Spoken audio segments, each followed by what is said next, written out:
Do you get nervous during your interviews? Are you stumbling over certain questions, wishing you had just answered them a little bit differently? Is there a part of the interview process that is tripping you up and you're just not getting that offer so you can start doing that job you love? Well, you're in the right place. My name is John Nerrell, and I want to welcome you to a special interview preparation series here on the Mid-Career GPS podcast. I help mid-career professionals who are feeling stuck, undervalued, and underutilized show up to find a job they love or love the job they have using my proven 4-step formula. It's time to start building your mid-career GPS, so let's get started. Hello, my friends. Welcome back to the podcast. We did it. Today is day 6 in this special week-long mini episode series on helping you prepare for your next interview. I want to thank you for the feedback, the emails, the comments online that you have shared in regards to this special series. Definitely we'll have to do something like this again in the future. I am grateful that you have been spending some time with me and that these tips have been helpful for you. Before we get into today's topic, I have 2 announcements. One, don't forget that on my website at johnnerrell.com, I have a brand new 40-page guide called 26 Sentence Starters to help you answer any interview question. It's a great companion to this entire series. I'd love for you to go ahead and check that out. And then I want you to stay to the very end because I've got a special announcement about how we can continue this whole preparation series a little more in-depthly. Now, I was only going to do 5 episodes, but this episode seemed like a dangler and I couldn't just leave it hanging out there. And that is, how do you close the deal? If you've done all your prep work, you've built a relationship, you've avoided being ghosted, you've set up all of those next steps, and there's a fit, and the hiring manager extends an offer for you to come join their organization, how do you close the deal? It seemed only fitting to talk about this here and to keep in mind, you may need to have another conversation with the hiring manager. In the whole process, once that offer comes through, you have to evaluate whether that offer is one you want to take, you want to negotiate, or you are going to respectfully decline. Keep in mind, anything that happens up to that point is all speculation and wishful thinking on your part. I have to coach my clients back from being directly tied to the outcome because they start putting so much weight on what's going to happen when I get the offer. What if the salary is not what I want? What if I go through this whole process and they choose somebody else? Remember, we are building a relationship. We are sharing our value. We are doing everything we can to strategically position you in the marketplace so you get that offer. Until then, there's really nothing else to do other than sit around and wait. And more than likely, like all of us, and admittedly, it was me too, worry a whole lot, which doesn't really serve you, but you're going to wait to see if you get that offer. And so when you do, here's what I want you to think about. Is it really the job you want? Have you gotten enough information from everyone you've interviewed with that the job really seems like a great fit for you right now? You want to consider where you're going to work, how that work's going to be conducted. Maybe you'll be in the office or at the work site 100% of the time. Maybe there's a 100% remote option, or maybe it's a hybrid arrangement. How much flexibility will you have? For a lot of mid-career professionals, you're juggling family responsibilities where you are taking care of your kids. You may also be caring for aging parents. Sometimes having that flexibility is really important, and you want to make sure you negotiate those things at the onset of the job so there's no surprises. Are you allowed to flex time? What does that look like for you in this new role? And then, of course, we get to the whole point about compensation. How much money will you be paid? Is there a bonus structure? What is the overall compensation package you'll be given? There's a lot of information out there about how you handle that salary question. And we will do more of that on this podcast and talking how to navigate that. But I want to leave you with this particular thought. In my opinion, the biggest mistake you can make in the interview process when it comes to your salary is to give them a range. Well, I'm looking to make between 100 and 110,000. When they come in at 102.5, they honored your request. And if you sit there and say, oh, I really wanted 107 and a half, or I wanted 105, if you've done your research, you have maybe talked to people within the organization, you have a very strong sense of what someone in your role with your background and experience should be paid, say the number, but do not give a range. If you're uncomfortable with that, or maybe you're not specifically sure, you can ask them what were the expectations for someone in this role within the company coming in. But I also don't think that is your strongest leverage. It is a comfort level. Some people are okay talking about money. A lot of people are not. The one thing you don't want to have happen is walk away from that conversation and realize you could have gotten $30,000 more. You have to do your research on that. That is part of this process. Talk to people. Get a number that feels really good for you. Remember, you can always negotiate down on the salary. It's extremely difficult to negotiate up. Keep that in mind. How much room do you have to grow? What is the vertical for you for coming into the organization if you have talked about wanting to grow roots or being organizationally loyal? What kind of advancement opportunities are there for you at the onset after you have proven the quality of your work? And lastly, consider how this position fits into your overall career plans and goals. Yes, we know things can change, but more than likely, when you are accepting a new position, you are expecting to stay there for a while. How does that job fit in?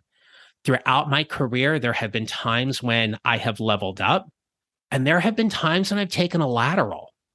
And on one case, I actually took a level up in title, but ended up taking a cut in my salary. You have to understand what are those things that are important for you as you create your next advancement opportunity. Now, to do that, I want you to think of 4 F's. I'm going to walk you through what those 4 F's are. Here we go. The first F is function. Are you going to be able to do the work you want to do? Are you excited about it? That's function. Fit. How well do you believe, after everyone you've spoken to and all the research you've done and the conversations you've had, how much does this job fit? Does it feel like the right fit? Does it look like the right fit on paper? So we have function and we have fit. The third thing is finance. Is it going to pay you what you're worth? Are you going to be okay with the overall compensation you're going to be given? And lastly, forward. How does the job move you forward in your work? This job is going to be a stepping stone into whatever is next. Unless you are at that point where you're saying, I got retirement in sight, I'm just going to go there, do my work, and retire from there. But that still moves you forward. Function, fit, finance, forward. Consider those 4 F's. Once you have made a decision evaluating those 4 F's and everything that you have had to consider with this new job, you are at a crossroads that you have to decide if you go toward, let's say, the left, accepting the new job, or you go to the right and you respectfully decline it. I want to be clear, that's an option. Just because you are given the offer does not mean you have to accept it. If there is something that is giving you cause, reason, or concern to think that it might not be the best fit, or maybe you have been interviewing in other places and there's a potential lead that might be making an offer to you, and you want to hold back from accepting this position, that is for you to decide. But know that you got the offer. I tell my clients all the time, my wish for them when they go into an interview is that they get to choose. They get to choose whether they want to accept the job or not. It puts them in the most leveraged position possible. Now, you might be listening to this and saying, okay, John, look, I get the job offer. I'm going to accept it. They give me a salary. Do I negotiate? My answer to that, based on my experience, is yes. There is an expectation to negotiate. Maybe they can come up a little. Let's say you've asked for 100K and they say, well, the position starts at 93. Then you have to decide, look, do you want to go back and negotiate? You can hold firm and say, nope, I really wanted to make 100K. They may come up a little bit. You may ask if there's an opportunity for a signing or retention bonus. There's a lot of ways to get creative. But more often than not, what I have found is that companies expect there to be some type of negotiation in the process. I will tell you from my experience, especially being an educator with 25 years experience, that people who work in government, local, city, state, federal government, they are beholden to the salary guide. They look at their years of experience and their degree, and boom, they get placed on a salary guide. There is no negotiation needed. If you're not used to negotiating, it can be really quick for you to say, I'm just going to go ahead and accept the offer. Negotiating is usually part of the process. And if you do happen to negotiate and the company turns around and says, no, this was our best and final, we're not going to negotiate, then you have their answer. And then you just have to decide again, how does the function, fit, finance, and moving you forward feel in this overall job? What's that going to be for you? As I start to wrap up this episode, I want to offer you this. Anytime we go to interview for a job, if we adopt a learner's mindset, how much do we get to learn about ourselves, the process, what worked, what didn't, what will we do differently next time? It gives us an opportunity to evaluate our process for the next time we go through it. That's gold. Because more than likely, if you're listening to me today, you're going to be interviewing for a lot of jobs. This is not just a one and done for you. There is going to come another opportunity. And if you keep building on all of the experiences, the next time you go to interview for that job, you will be better. You will communicate your story more clearly and cleanly than you've ever done.